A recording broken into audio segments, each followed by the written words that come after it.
Hi guys! Welcome to my vlog. For today's video mga katimars, andito kami ngayon sa plaza dito sa Abu Dhabi. Napakalaking plaza dito mga katimars. At dahil yung amo kong lalaki ay nagbakasyon, andito kami ngayon na naman sa plaza. Minsan lang kasi kami pumunta dito mga katimars kasi nga lagi silang nag-mall. Totoo po mga katimars na swerte-swerte lang po ang pagiging OFW. Karamihan din po sa mga OFW ay hindi makakalabas yung iba naman ay sinwerte kahit saan yung amo, nandun ka, dinadala-dala ka. Ayan, ganyan po kaganda yung ano dito, yung plaza dito sa Abu Dhabi. May mga amo din nang hindi nang lilibre sa kanyang katulong. May mga amo din na sobrang daming binibigay para sa kanilang katulong. Kaya ganyan. Swerte-swertihan lang po ang pagiging OFW. Ito namang mga amo ko mga katimars ay sobrang bait nila. Ayan, 3 kaming katulong kaya lang yung isa ay umuwi na. Kaya dalawa na lang kami, kaya ito. Ako naman talaga ay tagaluto lang.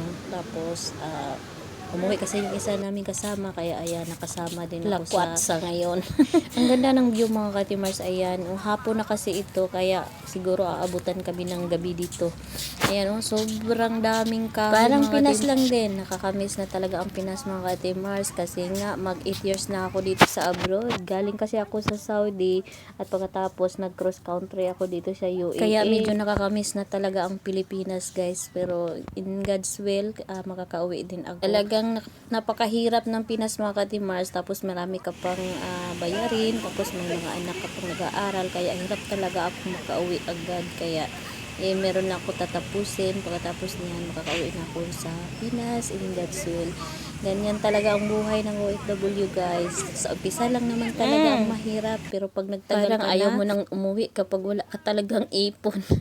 Hirap kasi mag-uwi din ng Pinas mga katimars na wala kang ipon. Alam mo naman, kapag umuwi tayo ng Pinas, akala ng mga kamag-anak mo, sobrang yaman mo na kapag nasa abroad. Mas maganda kasi yung nakapaghanda tayo pag umuwi tayo ng Pilipinas mga katimars. Hindi natin maiwasan yung mga taong, mga kamag-anak natin na manghingi sa atin kahit sabon lang, di ba?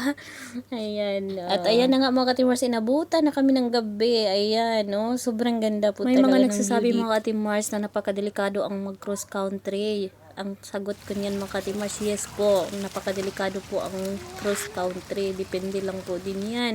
Kasi po, ako nag-cross country din ako, pero pinagpala po ako ng Panginoon. Nagkaroon po ako ng agency na binigay sa akin ng Diyos, yung agency na hindi ako niloloko. Kasi kadalasan kasi dito mga katimars, yung nag-cross country, ay niloloko sila ng mga agency, yung na-scam mga katimars. Kaya mag-iingat-ingat po kayo. Huwag kayo basta-basta mag-cross country na hindi po kayo sigurado na kung sino yung mapuntahan nyo dito sa UAE mga katimars. Totoo po talaga na napakadami pong na-scam sa mga nag-cross country. Delikado po talaga. Kaya mas maganda nga po mag-uwi lang muna sa Pinas at doon kayo mag-apply para sa guys, sa Abu Dhabi. Kung gusto nyo dito sa UAE guys. Pero guys, kung komportable naman kayo sa magiging agency nyo dito sa UAE, pwede naman po mag-cross country. Katulad ko po, nag-cross country din ako. Pero yun nga mga katimar, sobrang kinakabahan talaga ako kasi nga talagang delikado ang cross country. Kaya ayun, ginagabayan naman ako ng Panginoon at sinwerte ako na yung agency ko po ay sobrang bait nila, at saka po ay hindi talaga ako na-scam. Kadalasan po kasi talaga yung nasa online, mag-apply kayo ng online, ganon, tapos i-offer sa inyo yung mga cash assistant, yung mga napakalaking cash assistant, tapos meron pang mga laptop dyan or cellphone dyan, ibibigay daw sa inyo pag nag-cross country kayo. Nako, huwag kayo maniwala basta-basta mga katimars. Sobrang daming na-scam talaga. Alam nyo ba mga katimars, kadalasan sa mga nag-cross country ay nawawala dito. Kailangan pag-isipan nyo talagang mabuti.